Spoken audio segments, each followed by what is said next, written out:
Hey YouTube, welcome back. Nice to see you all again. And thank you to our subscribers. We are in the middle of a three-part series. So if you aren't subscribed and can't hit that bell, you won't know what's coming because part 3 is coming tomorrow. But we are happy that you're with us, and we are talking about who ate my lunch, who's stealing my wealth, and what happened to my retirement. It's bad enough when you go to the fridge and realize somebody ate your lunch.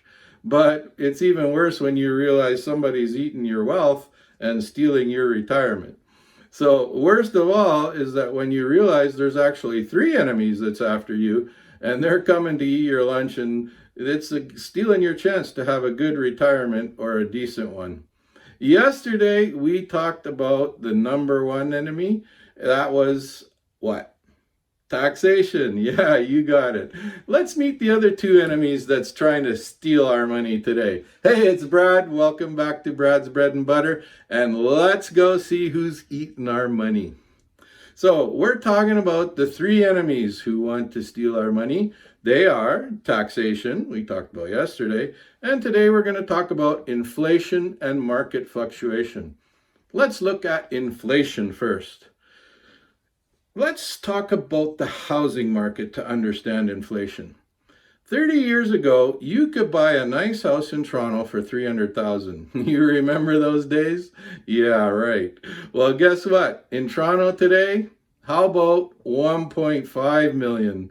And it might get you a big garage or a little tiny house, maybe. This price is not justified by the fact that the cost to build the house went up. Like materials went up, but not that much. Labor went up a little bit, but not that much. So how does this price get so expensive? And on the other hand, our income isn't growing to keep up with that. So it's significantly less than the price of the house growth. So the reality is, in 30 years, we lost a lot of what we call buying power. So inflation is a direct reflection of losing buying power. Enemy number 2. All right, the third enemy who's eating our money is market fluctuation. Market fluctuation basically is the up and down of the economy, and it therefore implicit to the markets. To understand market fluctuation, I would like you to imagine a wall clock and think. At 12 o'clock, it's the boom of the market.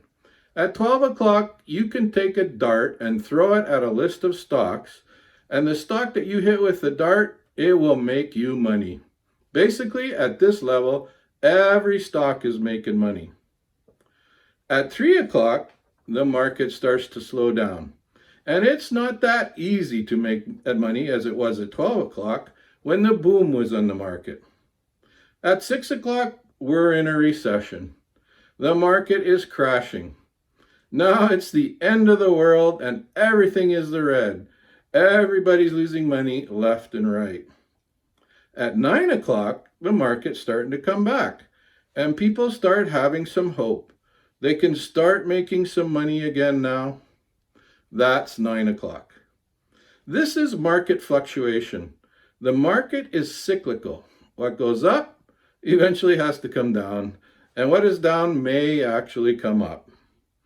Where do you think most people start investing? Yes, you're right. They start investing at 1 o'clock because at 12 o'clock, the boom was going full blast. And all the YouTubers and media were talking about how much the market was booming. And after that, at 1, 3 o'clock is coming very closely and the market starts to slow. And everybody's complaining, yeah, right after I invested, the stocks go down. You ever hear anybody say that? And after that, 6 o'clock is coming and the market is now completely crashed.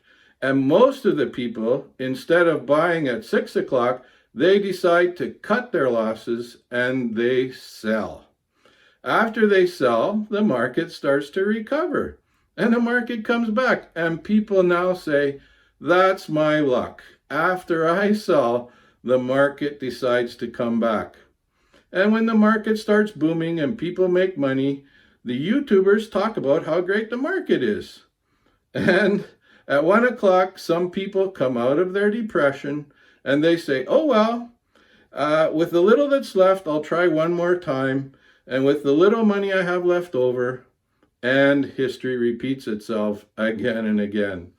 So this, truthfully, is the story of three enemies that are trying to eat your money: taxation, inflation, and market fluctuation.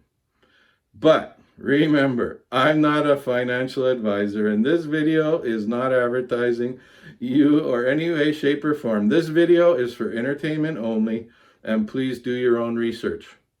I'm going to stop here for today because we've explained the three enemies, but I want you to come back tomorrow at 7 p.m. because we are going to talk about how to protect ourselves and get a little bit, stay away from all that stuff that's trying to steal our money. So don't forget to subscribe and hit that bell so you'll be with us for the third part of Who Ate My Lunch?